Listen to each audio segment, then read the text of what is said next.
Guys and girls, in today's episode, we are looking at 10 unknown football rules. Things that you don't usually encounter in regular football games. And no matter how informed you think you are about football, I'm sure there's a bunch of rules you're gonna hear about for the first time. Let's go.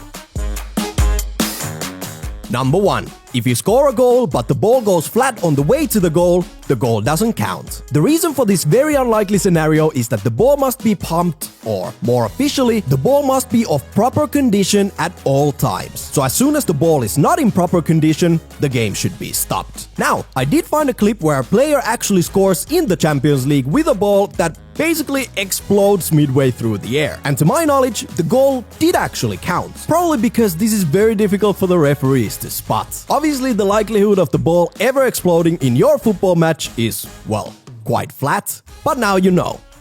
Number 2. Yellow card for an illegal celebration remains, even if the goal is disallowed. For some reason, football lawmakers felt the need to add this rule for the 2019-20 season. And as the name suggests, if you score a goal, for example, take your shirt off as you celebrate, but a VAR check disallows your goal, well, you're still gonna be booked for an illegal celebration. According to the rule makers, this is because the impact is the same as if the goal was awarded. So don't get angry. If you celebrate illegally, get a yellow card and your goal won't even count. Number 3. You can be sent off before the match even starts. Now, you may or may not have been on the receiving end of a red card in your career. But from now on, just be aware that if you're acting like a complete fool already during warm-up, the ref has every right to dismiss you before the game is even kicked off. You could, for example, say something horribly offensive to the referee or a player from the other team. Or in the case of Patrice Evra, he was dismissed from the game after attacking a fan during warm-up in 2017. Once again, this is a rule most of us don't ever have to worry about, as long as you behave properly before and after kickoff.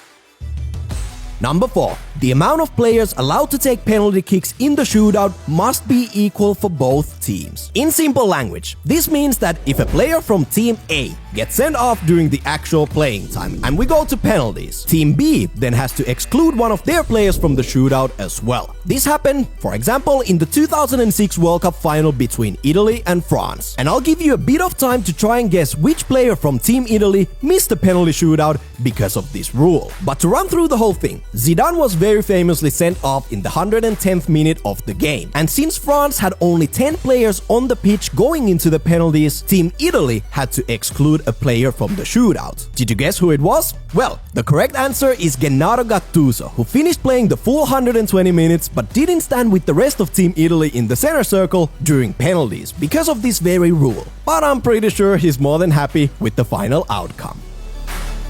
Number 5. You could start the game with just 7 players. We all know an official football game consists of 2 teams with 11 players each on the pitch. But before kickoff, if for whatever reason your team was short of players, you could technically start playing with just 7 players, which is the minimum requirement for the game to go on. For the same reason, in the 11-a-side game, your on-field team can get a maximum of 4 red cards. 5th one would stop the game, as you would then have less than 7 players on the pitch. Keep in mind that this rule does not include substitute players. They can get as many red cards as possible. So as long as you have 7 legal players on the pitch, the game can get started and go on. Although it would probably not be a lot of fun to start a game already 4 players down. Number 6. No attacking players closer than 1 meter from the wall. This is another rule that was officially implemented in the game from June 1st, 2019. The rule is that when there's a wall of 3 or more defenders, the attackers are not allowed within 1 meter of the wall when the kick is taken. Otherwise, the team will be penalized with an indirect free kick. According to the rule makers, this new addition was implemented because attackers standing very close to or in the defensive wall at a free kick often cause management problems and waste time. There's no legitimate tactical justification for attackers to be in the wall, and their presence is against the spirit of the game and often damages the image of the game. So from now on, you're unfortunately not allowed within 1 meter of the wall when your team has a free kick. And if you notice your opposing team breaking this rule in your game, you gotta tell the referee to check out this episode.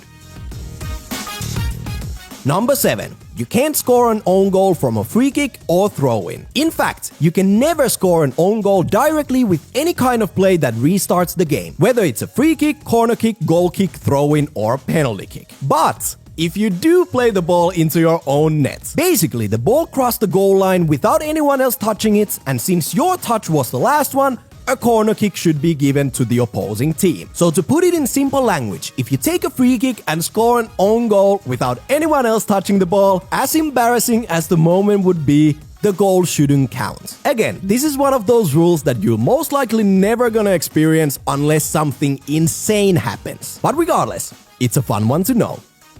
Number 8. The team that wins the toss can now choose to take the kickoff or which goal to attack. This is a quick one as it's pretty straightforward. But in the past, the captain who won the coin toss could only choose which goal to attack, but he can now choose to start the game instead. Now this is another recent addition to the official football rulebook. And while it may not be the most meaningful one, well, now you know it exists.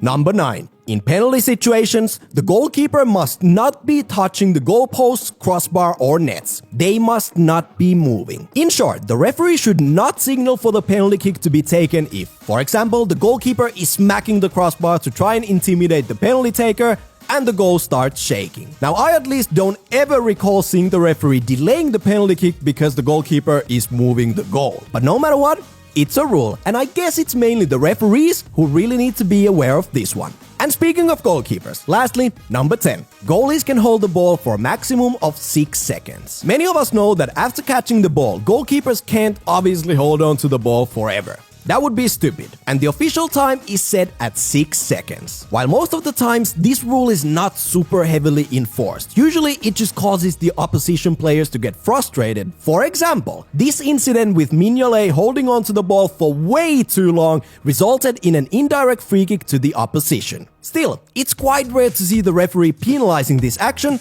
but now you know about the 6-second rule. And that's it for the 10 quite strange rules you most likely haven't heard of before. Let us know in the comments down below what other strange rules you're aware of, and smash the like button if you enjoyed the episode. And before you leave, you can make us super happy by subscribing to our channel for more videos like this one. And with those words, I'm out.